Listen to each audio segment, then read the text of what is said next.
पुण्याच्या बालेवाडीतील शिवछत्रपती क्रीडा संकुलात उद्या भाजपच्या प्रदेश कार्यकारिणीचं अधिवेशन। केंद्रीय गृहमंत्री अमित शहा राहणार उपस्थित। मी सिनेमा काढला तर अनेकांचा बुरखा फाटेल। ठाण्यात धर्मवीर 2 ट्रेलरच्या अनावरण सोहळ्यात फडणवीसांचं सूचक विधान। सोहळ्यासाठी मुख्यमंत्री शिंदेंची उपस्थिती। पुणे सत्र न्यायालयानं मनोरमा खेडकरांचा जामीन नाकारला। पोलीस कोठडीत 2 दिवसांची वाढ। कलम 307 अंतर्गत गुन्हा दाखल।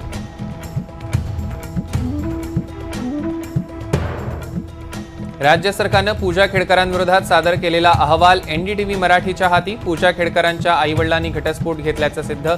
उत्पन्नाच्या दाखल्यासाठी पूजानं आईचं उत्पन्न दाखवल्याचं स्पष्ट। जिल्हा नियोजन समितीच्या बैठकीत पवार काका पुतणे आमने सामने। पर्यावरणासंदर्भात शरद पवारांनी विचारलेल्या प्रश्नाला अजित पवारांचं उत्तर।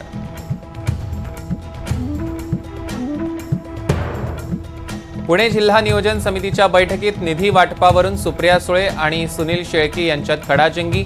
निधी फक्त मावळला देणार का? आम्हाला न्याय मिळणार की नाही? सुळेंचा सवाल।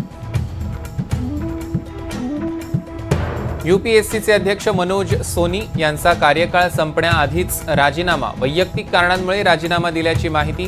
पूजा खेडकर प्रकरणाचा संबंध नसल्याची स्पष्टोक्ती।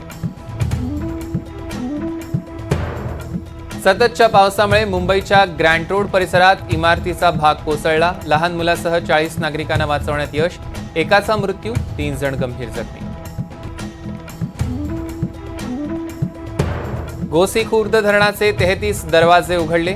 तापी नदीपात्रात 1,77,000 क्युसेक पाण्याचा विसर्ग। नदीकाठच्या गावांना सतर्कतेचा इशारा।